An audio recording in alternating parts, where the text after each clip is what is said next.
In this episode of the Real Estate Chronicles, I'm going to dive into one of my most recent transactions, and I'm going to show you how the sellers were able to leverage the market and take advantage of this contract to put a lot of things in their favor. Stay tuned, it's Steve Dooley.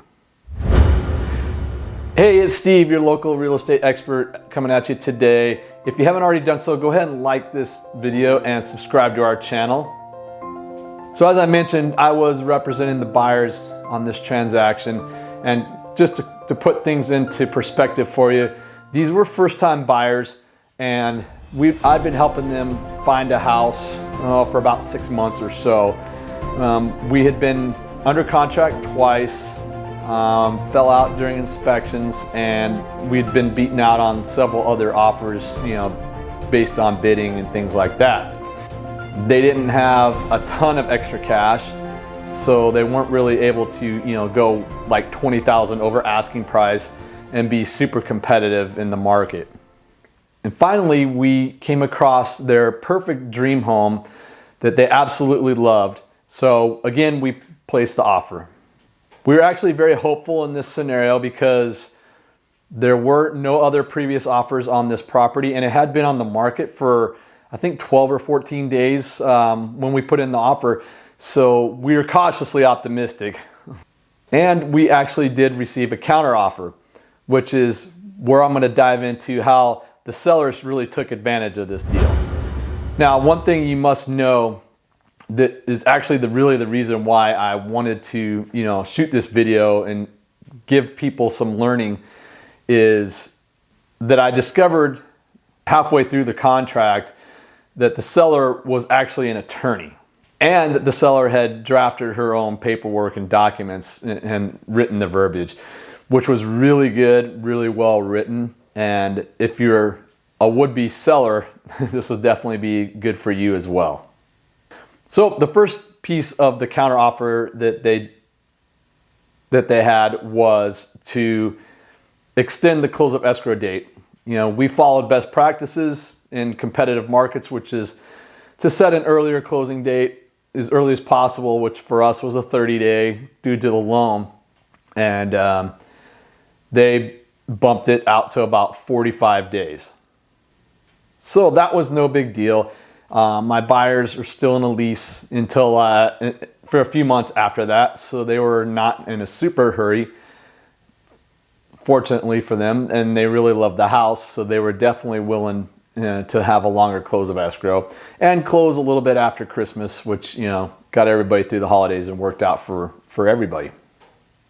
So the second thing, the number two way that the sellers took advantage in this counteroffer was they wrote in that the buyers would agree to accept the property in as-is condition. So let's check out the verbiage on this, because again, this was really a really well-written counteroffer, and I kind of want to go and dive into that to help you out.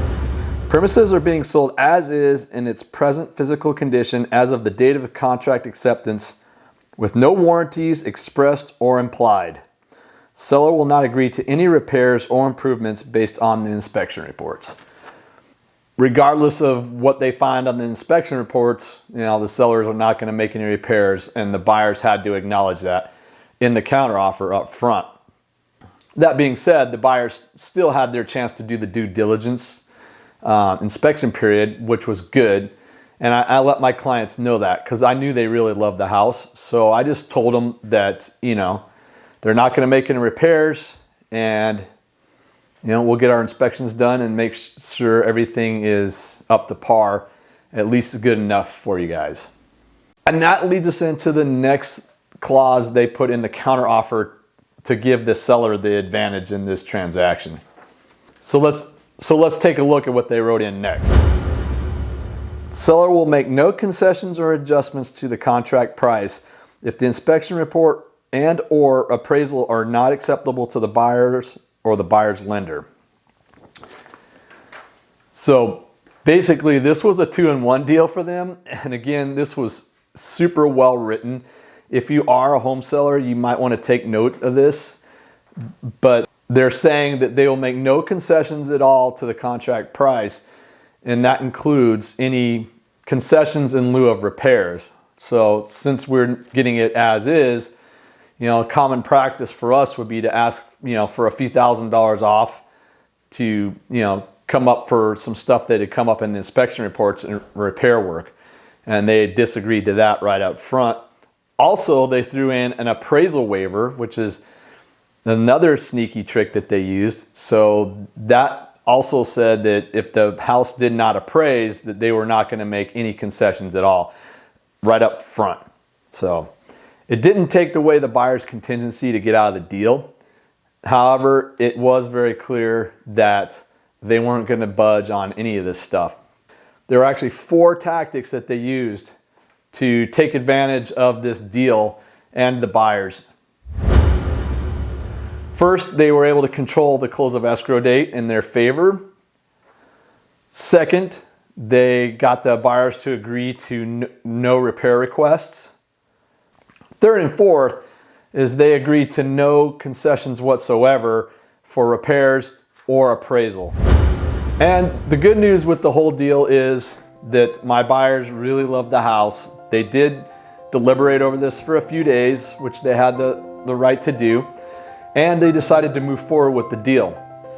So I wanted to share this case study with you so you as a home buyer or a home seller could take advantage of and or be aware that this was happening to you when you get into a contract in 2022.